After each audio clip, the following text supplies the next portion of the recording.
നമസ്കാരം. ഈ IPL season ഇപ്പോൾ അവസാനിക്കുന്ന ഘട്ടത്തിലേക്കാണ്. ഇനി ഫിനാലെ മാത്രമാണ് നമ്മൾ കാത്തിരിക്കുന്നത്. അങ്ങനെ മറ്റൊരു വെക്കേഷൻ കാലം കൂടി അവസാനിക്കുമ്പോൾ ഇതാ മറ്റൊരു IPL സീസൺ കൂടി അവസാനിക്കുകയാണ്. IPLന്റെ 17ാം സീസണിലെ രാജസ്ഥാൻ റോയൽസിന്റെ യാത്ര അവസാനിച്ചിരിക്കുന്ന കളിയായിരുന്നു നമ്മൾ കഴിഞ്ഞ ദിവസം കണ്ടത്. ക്വാളിഫയർ രണ്ടാമതിൽ സൺറൈസേഴ്സ് ഹൈദരാബാദിനോട് 36 റൺസിന് തോറ്റാണ് രാജസ്ഥാൻ ഇപ്പോൾ പുറത്തായിരിക്കുന്നത്. ആദ്യം ബാറ്റ് ചെയ്ത ഹൈദരാബാദ് 9 വിക്കറ്റിന് 175 റൺസ് എടുത്തപ്പോൾ മറുപടിക്കിറങ്ങിയ രാജസ്ഥാന് 7 വിക്കറ്റിന് 139 റൺസ് എടുക്കാനേ സാധിച്ചുള്ളൂ. ബൗളർമാർ ഗംഭീര പ്രകടനം നടത്തിയെങ്കിലും ബാറ്റിംഗ് നിര നിരാശപ്പെടുത്തിയതാണ് രാജസ്ഥാനെ ചതിച്ചത്. ജോസ് ബട്ട്ലറുടെ അഭാവം നന്നായി തന്നെ രാജസ്ഥാനെ കാര്യമായിട്ട് ബാധിച്ചു എന്ന് പറഞ്ഞേ മതിയാകൂ. നായകനെന്ന നിലയിൽ സഞ്ജു സാംസണിന് മുന്നിൽ നിന്ന് നയിക്കാനായില്ല.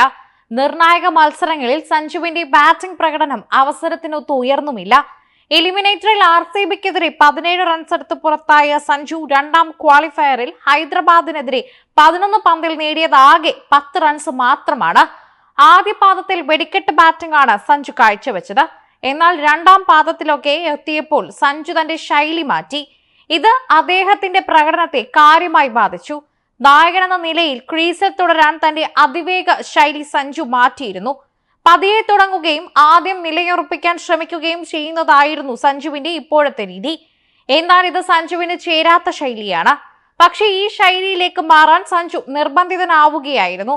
ജോസ് ബട്ട്ലറുടെ പ്ലേ ഓഫിന് മുമ്പ് ടീം വിട്ടതോടെ രാജസ്ഥാന്റെ സീനിയർ താരവും നായകനുമായ സഞ്ജുവിന് കൂടുതൽ ഉത്തരവാദിത്തം കാണിക്കാനുള്ള നിർബന്ധം അവിടെ ഉണ്ടായി. എന്നാൽ അത് സഞ്ജു കാണിച്ചോ എന്നതാണ് സംശയം. സഞ്ജുവിന്റെ സ്വാഭാവിക ശൈലി തുടക്കം മുതലേ കടന്നാക്രമിക്കുന്നതെന്നാണ്. എന്നാൽ ഇപ്പോൾ അനാവശ്യ പക്വത സഞ്ജു കാട്ടുന്നതോടെ അദ്ദേഹത്തിന് മികവിലേക്ക് ഉയരാൻ സാധിക്കാതെ പോവുകയും സ്വയം സമ്മർദ്ദത്തിൽ അടിമപ്പെടുകയും ടീമിനെ സമ്മർദ്ദത്തിലേക്ക് തള്ളിവിടുന്നതിനും കാരണമായി മാറുന്നുണ്ട്. സഞ്ജുവിന്റെ ബാറ്റിംഗ് ശൈലി മാറ്റം പ്ലേ ഓഫിൽ രാജസ്ഥാനെ കാര്യമായി തന്നെ ബാധിച്ചുവെന്ന് പറഞ്ഞേ മതിയാകൂ. ഹൈദരാബാദിനെതിരെ 11 പന്തിൽ 10 റൺസ് മാത്രമാണ് സഞ്ജു നേടിയത്. അദ്ദേഹത്തിന്റെ സ്വാഭാവിക ശൈലി നോക്കുമ്പോൾ സഞ്ജു 11 പന്തിൽ കുറഞ്ഞത് 25ലധികം റൺസ് നേടേണ്ടതാണ്.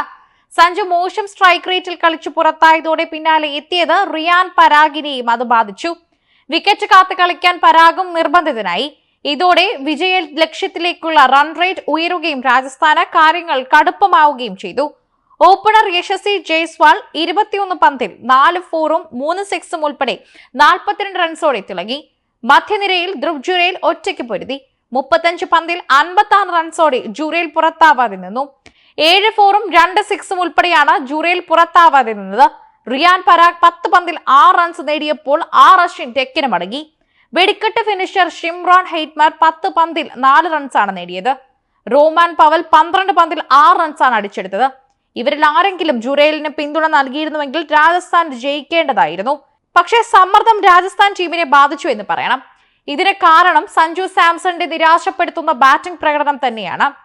എന്തായാലും ബട്ട്ലർ നിർണായക സമയത്ത് ടീം മാറിയതാണ് രാജസ്ഥാനെ ഉലച്ചതെന്ന് നിസ്സംശയം പറയാൻ സാധിക്കും. T20 ലോകകപ്പിന് മുൻപ് സഞ്ജുവിന്റെ പ്രകടനം നിരാശയുണ്ടാക്കുന്നതാണ്. അതുകൊണ്ട് തന്നെ പ്ലേയിങ് ലെവനിൽ സഞ്ജുവിന് ഇടം ലഭിക്കുമോ എന്നത് കണ്ടു തന്നെ അറിയേണ്ട കാര്യമാണ്.